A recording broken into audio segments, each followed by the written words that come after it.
খিদে লাগলেই আমি বাচ্চাটার শরীর থেকে কোনো না কোনো অংশ খাই। বাচ্চাটা তেমন প্রতিবাদ করে না, বরং কোনো কোনো সময় মনে হয় কাজটা যেন সহজে করতে পারি, সেজন্য যথাসাধ্য সাহায্য করার চেষ্টা করে। এই তো গত সপ্তাহে বারবার ব্যবহারে ভোঁতা হয়ে যাওয়া ছুরিটা দিয়ে ওর বাম হাতটা ঠিকমতো আলাদা করতে পারছিলাম না, রক্ত লেগে হাত পিছলে যাচ্ছিল। তখন অন্য হাতটা দিয়েই ওর নাইফ ব্লক থেকে ধারালো চকচকে বড় একটা ছুরি নামিয়ে দিল। এক মুহূর্ত থেমে চোখ কুঁচকে আমি বোঝার চেষ্টা করলাম কি হচ্ছে। বুঝতে যে সময় লাগলো তার মধ্যে আমি একটু অধৈর্য হয়ে গেলাম। তারপর বুঝলাম সেই ছুরিটা মূলত একটা কিভার, সে আমার দিকে এগিয়ে দিচ্ছে। ওর শরীরের এক একটা অংশ দিয়ে খিদে মিটিয়ে কত দিন পার হয়েছে জানি না, কয়েক মাস, বছরও হতে পারে। পুষ্টিকর তেমন কিছুই আর অবশিষ্ট নেই। পা, কোমর, পেট শেষ করে বুকের ওপরের দিকে পৌঁছে গিয়েছি। এখন বাকি মোটে একটা হাত, গলা এবং মাথা। একটু একটু গন্ধ হওয়ার আগেই আমি বাচ্চাটার অবশিষ্ট অংশ ফ্রিজে ঢুকিয়ে রেখেছি। একদিন বের করে ডাইনিং টেবিলের বিরাট ট্রের ওপর রাখতেই সূক্ষ্ম সাদাটে একটা ধোঁয়া বের হতে লাগলো।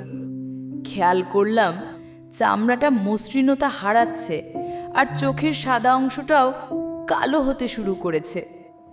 মাংসের কোয়ালিটি পড়তে শুরু করেছে। একটু হতাশ হলাম। ইন্টারনেট ঘেঁটে দেখি ভ্যাকিউম করে বায়ুশূন্য অবস্থায় প্যাকেটজাত করলে বেশি দিন মাংস ফ্রেশ রাখা যায়, হাড় সহ রাখা ভালো। ফ্রিজের তাপমাত্রা রাখতে হবে 0°C থেকে 18-র নিচে। লবণ বা অ্যাসিড জাতীয় কিছু দেওয়া যাবে না। ঠিক সেভাবেই করলাম। হাতটা ভাঁজ করতে গিয়ে বেশ সমস্যা হলো। বাচ্চাটা তখনও মন দিয়ে আমার কাজকর্ম দেখছে। তার চোখে আলাদা করে কোনো মনই নেই অবশ্য, ফলে কোন দিকে যে তাকাচ্ছে তার নিখুঁতভাবে বোঝা যায় না। তবে আমার দিকেই যে তাকিয়েছে নিশ্চিত।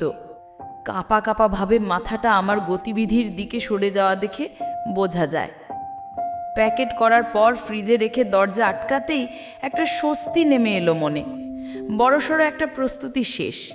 আগামী কয়েকটা দিন খাবারের চিন্তা করতে হবে না। ড্রয়িং রুমে টিভি ছেড়ে দিয়ে বুকশেলফ থেকে না পড়া ঝলমলে একটা ম্যাগাজিন নিয়ে আর 2 পেগ ভটকার গ্লাস হাতে এখন আমি ডিভাইনে শোয়া। আসলে টিভিও দেখব না, ম্যাগাজিনও পড়ব না, শুধু স্ক্রল করে যাব। এই যে আলস্য ভরে এগুলোতে ঢু মারার মধ্যে যে অবসরের অনুভূতি, সেটাই মুখ্য। ম্যাগাজিনের মসৃণ পাতায় হাই রেজলিউশনের নিখুঁত পিক্সেলের ছবিওয়ালা পাতাগুলো উল্টে যেতে যেতে হঠাৎ আমার হাত থেকে ভটকার গ্লাসটা পড়ে গেল। সমস্ত শরীরে একটা অদ্ভুত ঝাঁকুনি। উঠে বসলাম আমি। হাতের চামড়ায় মৃদু গরম কিছুর ছোঁয়া পেয়ে স্বয়ংক্রিয়ভাবে ডান হাতের 2 আঙুল চোখের কোণে উঠে এলো। চোখ থেকে পানি ঝরছে বেশ পরিমাণে। সেই সাথে বুকের ভেতর থেকে একটা চাপা শব্দ বের হয়ে আসছে, যেন দলছুটো কোনো আহত নেকড়ে দুর্বোধ্য ব্যথায় চিৎকার করছে। শরীরে কোনো শক্তি নেই, তবু কাঁপতে কাঁপতে কোনো রকমে কিচেনে গিয়ে আমি ফ্রিজের দরজা খুলি। বাচ্চাটা তখনও সম্পূর্ণ কালো হয়ে দেওয়া 2 চোখে, যেই চোখে খুব আরতি, তাকিয়ে আছে আমার দিকে।